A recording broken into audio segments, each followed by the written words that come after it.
YouTube, welcome back.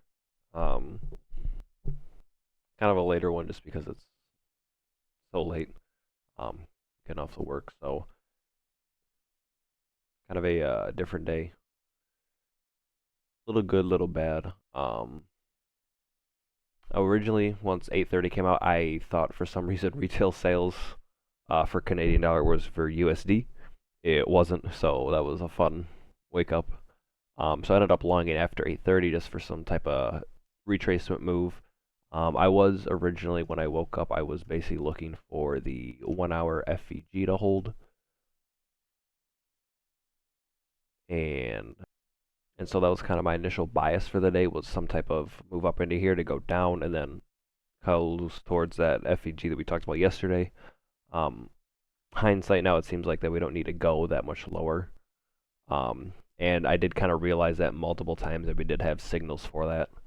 Um, so I was basically taking along from here and as well as here and sold at 9:30 open. I sold the immediate kind of literally 9:33 candle, like 3 minute open, selling to closing.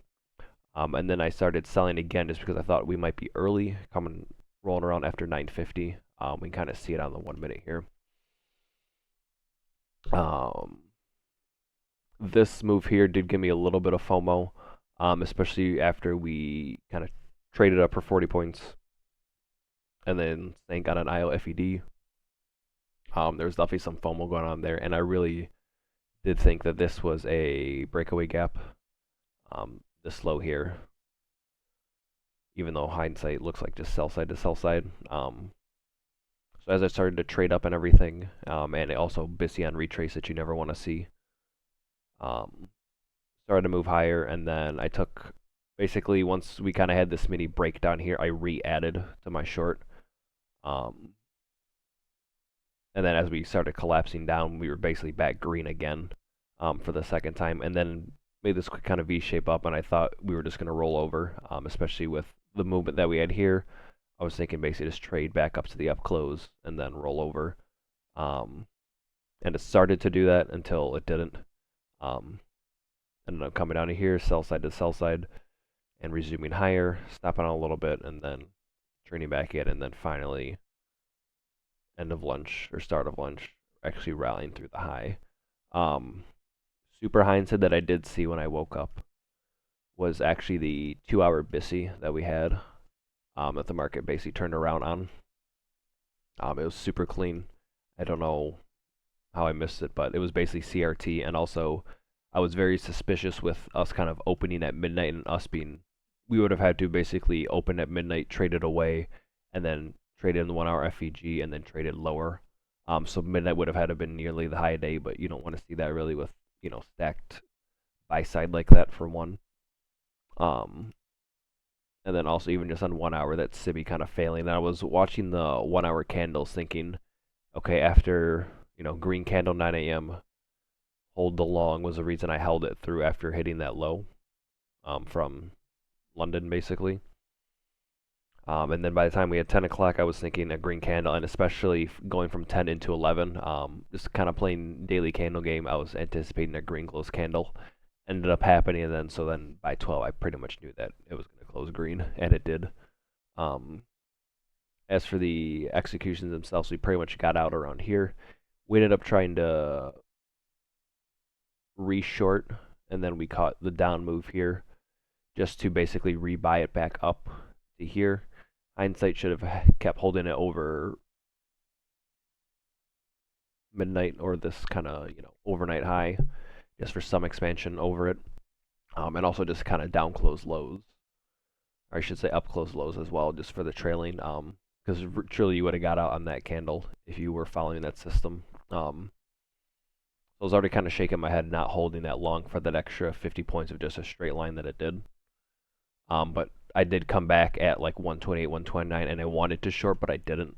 I pulled out the app and then got caught up at work, and then by this time, when I saw this kind of low risk sell forming here, I ended up taking it. And then I guess Trump tweet came out, and then as we were kind of shuffling down, I was basically just paper handing. I got scared on this IOFED, scared out, reshorted, sold it for some pennies, shorted it again for some more pennies. And then as we kind of got to here, I was anticipating some type of 5-minute V shape, just off the up close. Ended up just not happening. And on the 3-minute, I just tried for some copy and ended up failing. I held through it all, and basically just rage quit and sold at break even, which apparently was just the perfect time to sell because it just rallied well past afterwards. So that was a pretty bad bag hold at the end of the day, to be honest. Was pretty much some paper hands beforehand. And you can kind of see that on the actual charts. Again, just shorting, shorting, adding to the short, re-shorting, thinking we're on side, and then shorting for continuation lower.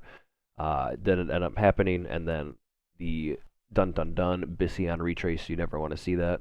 And truthfully, you getting ripped through this high here, you really don't want to be holding that. I was just kind of holding for copium with this kind of BPR body fix, and then just this as well. But the biggest lesson that I realized for this was honestly just to look back,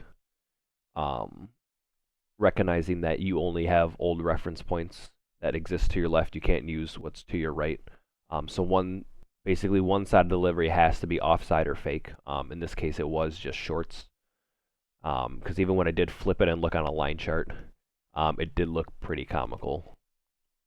And I did recognize how bullish this looked, especially for me. Just inverting it, kind of seeing that sweep and then the break, and then the sweep and then the break, and then the sweep and the break, and then the trailed, so then keep going.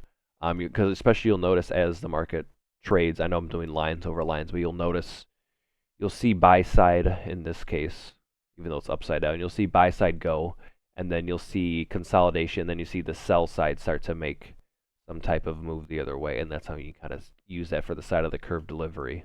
Because you're basically just going to make extreme and then get more, you're going to get higher highs, or more extreme highs in this case, just to get more extreme lows back down through. I know it's weird to be drawing a line chart over a line chart, but that's pretty much what you can be looking for, or even on a line chart, because those are just going to be bodies, soups like that. Really, if you just start ITLing that, you're just retracing, retracing, retracing. And again, if you look back from your delivery, and we'll go back to candles just because, if you're looking back from here, or even by the time you sweep the low, what do you have? All you have is this, this, and this. And even more so, if you start to look back from here, all you really have is this, and then these here.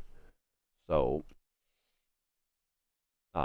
that's how you can use to basically kind of wager out a side of delivery, if you will, because really this down close candle at 8 o'clock basically just held completely on bodies. Sure, it wicked down, yes, but traps, grabbing sell side to deliver and do it again, and then just fully holding it there, with also just the multi-drives there, and then of course Bissy on retrace, and then just basically moving up through the rest of it.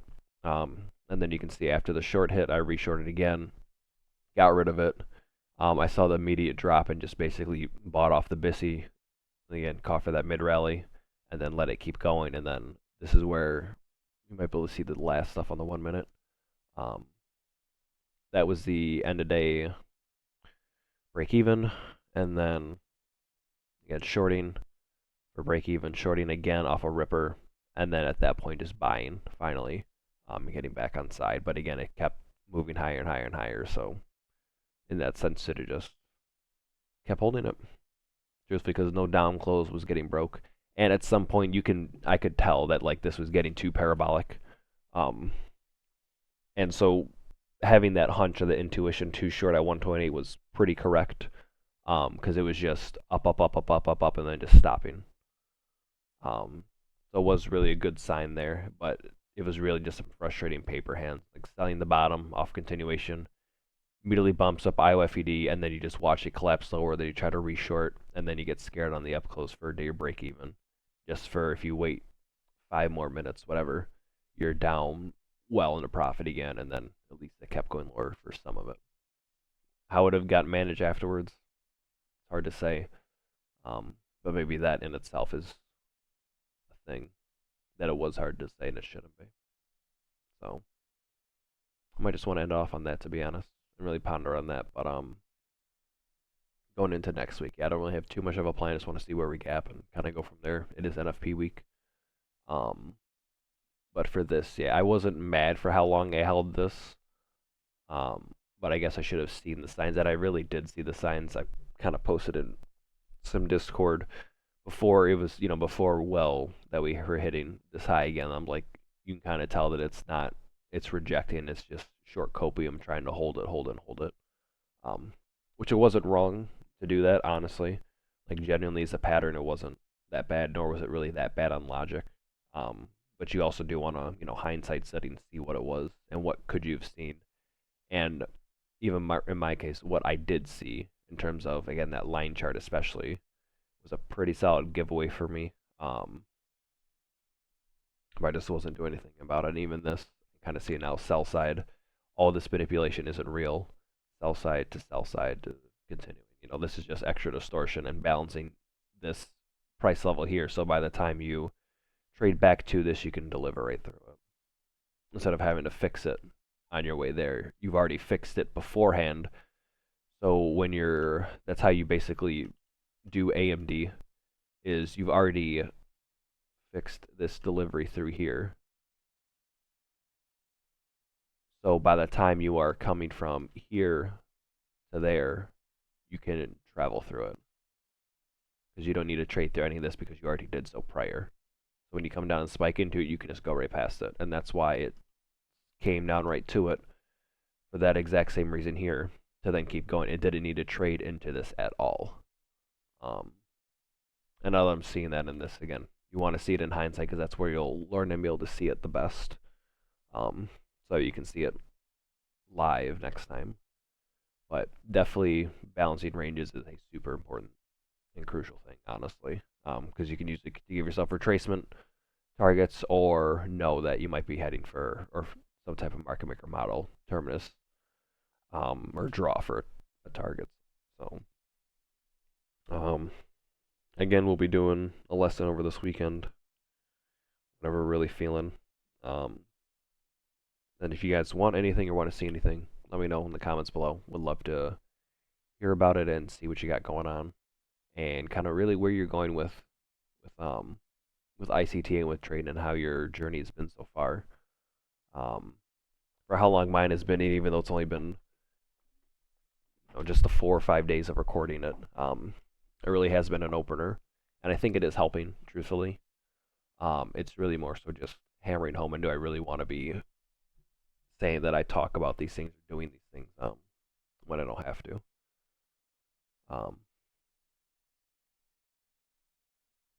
So yeah, even something like that, I didn't really need a bag holding that. I definitely could have, again, sell side to sell side, already balancing through here, so you can just trade through it instead of, getting long and finally just emitting it, and that way you can get on board for the actual rest of the move.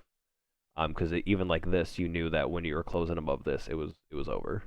It really was. This was like your line in the sand for the range.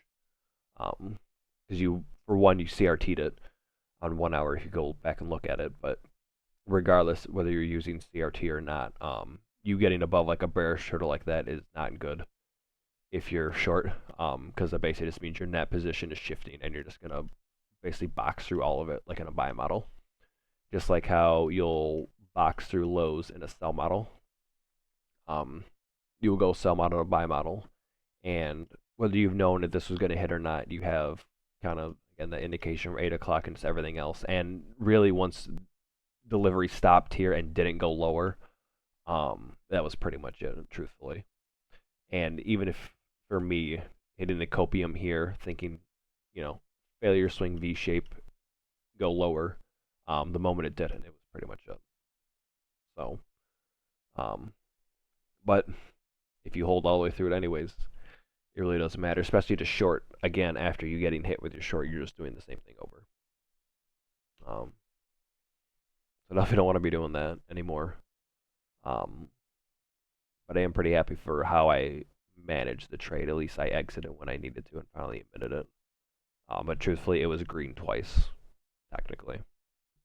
So maybe should have been a break even or something, but definitely probably not a catastrophic. So that is something there, I think, honest to gosh. So I'll see you guys in the next one. You take care.